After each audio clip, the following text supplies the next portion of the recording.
good morning, time to go. Oh, we are all looking for adventure. We are all looking for adventure.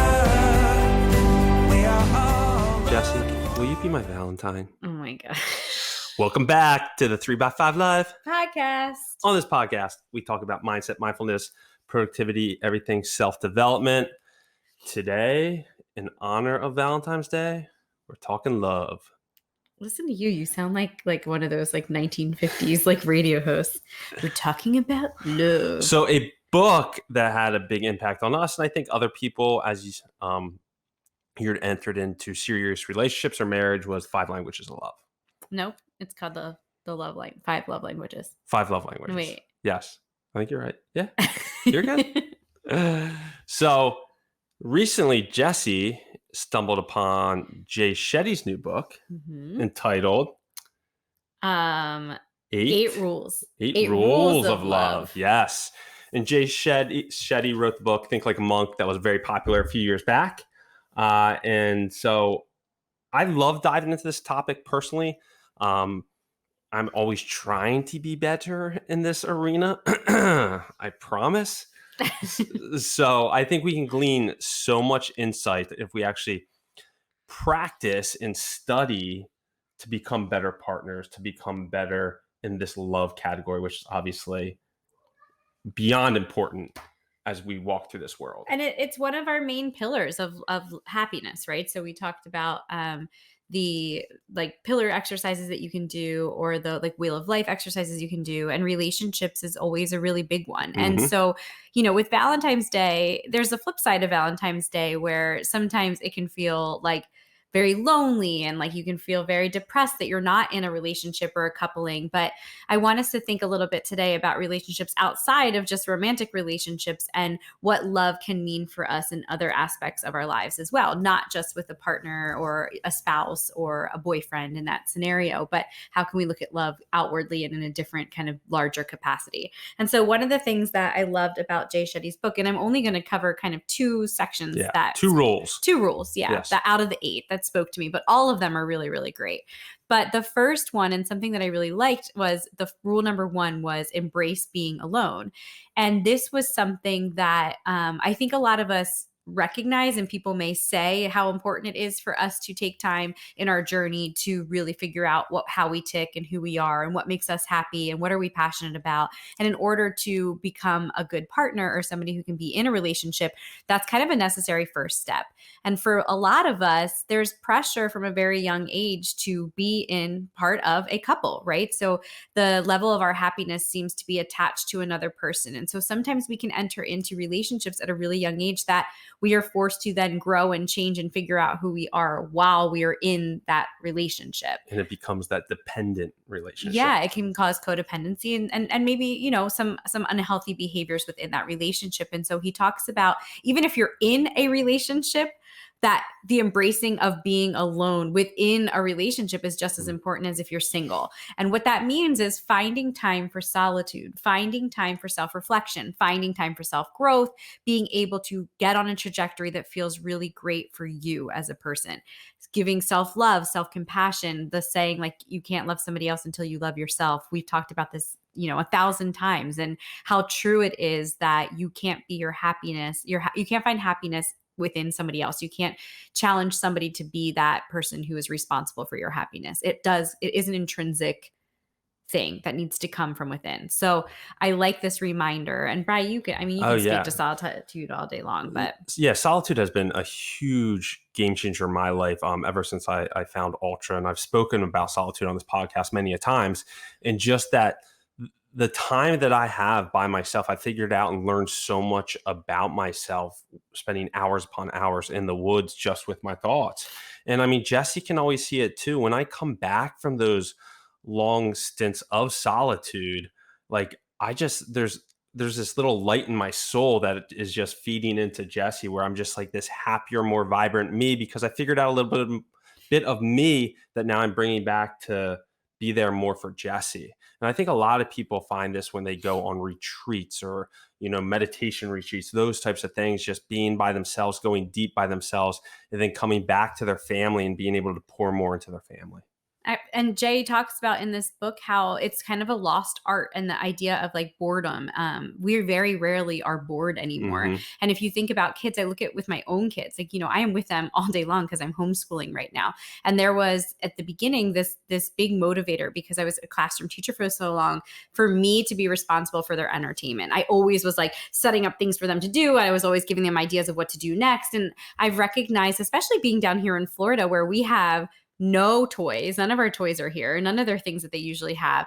And when they're left to their own device, how they create and, make up opportunities for them to do something independent. And that independence and that creativity is something as adults, we fill our time so much with distractions. And so think about that idea of embracing boredom, because during that boredom is when you have those moments of peace where you actually can look inward and figure out some things about yourself. You can journal, you can, read a book that helps support a certain, journey that you're going after, or a North Star that seems like interesting to you. And so I challenge you to be bored and try to find those moments. And when we do that, then we're better in a partnership, because then we have a solid foundation of what we're looking for in somebody and how their personalities might not be exactly like ours, but how they can complement what we are interested in, what those parts of ourselves that we really do love.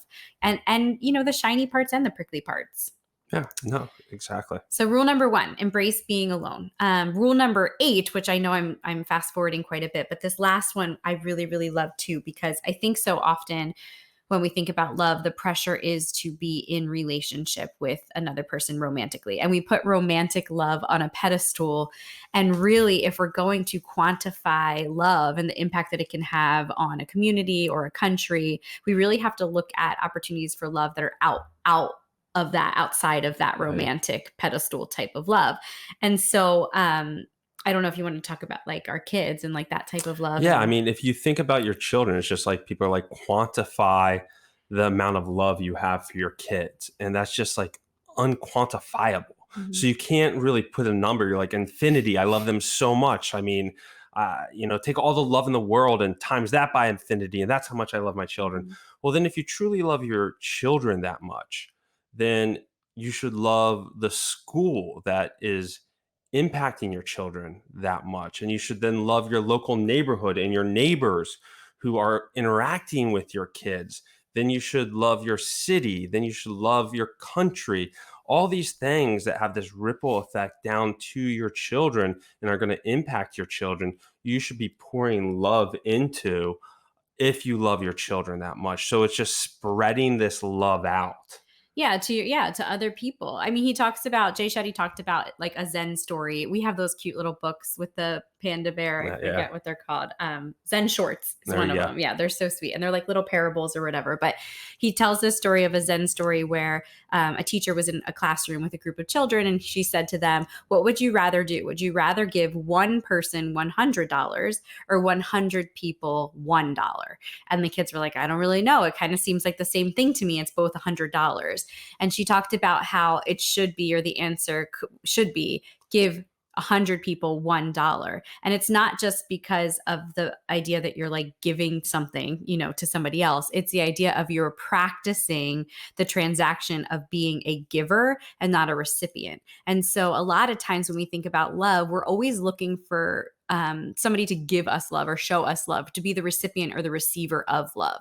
And so what if you shifted your focus to always wanting to be the recipient to how can you then be the giver? And this isn't just opportunities where it's with your family or your romantic partner. It's you're at work and you have an interaction with somebody as you're walking in. A lot of times we think about we leave the house and then we don't have to show love for the rest of the day. We kind of like hold it in so that when we get home, we have love for our families. And it's like, that's the place where we show love.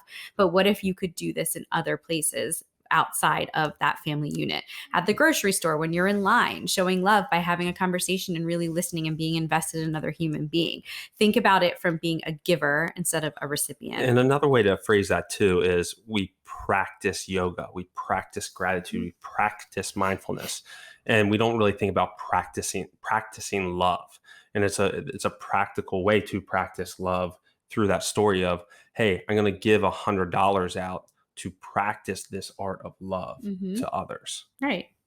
And so that idea of love is everywhere. I mean, he even talks about, I love this quote so much where he was talking about, Jay Shetty was talking about Martin Luther King and the love of his country. I mean, we don't think about these great romantic love stories. We think of like, you know, Romeo and Juliet and these fictional kind of interpretations of what love is. But really, when you look at these moments in history or these beautiful outpourings of love and support for other people, those are actually true love stories. And if you open your eyes and kind of put those glasses on of when am I looking for these opportunities to see this and highlight it, and how can I then be a part or contributor to that, I think it's a totally different spin on what love is. Yeah. So love is everywhere. Embrace being alone. Those are the two rules. Two rules We're going to cover today. There are some other great nuggets in this book. Yeah. I highly recommend that you check it out. He's done a couple of podcasts about it too. And I know that there's some YouTube, and his website has some awesome information and resources as well. But thought that talking about love today in honor of Valentine's Day. And if you are in a romantic relationship, don't forget to show that person love. But if you can also turn that outward to all the other interactions that you have with other human beings and show that love as well, I think the world would be a little better place on Valentine's Day this year. Yeah, buddy. Yeah, buddy. All right, guys. All right, take Until care. next week. See ya. See ya. We are all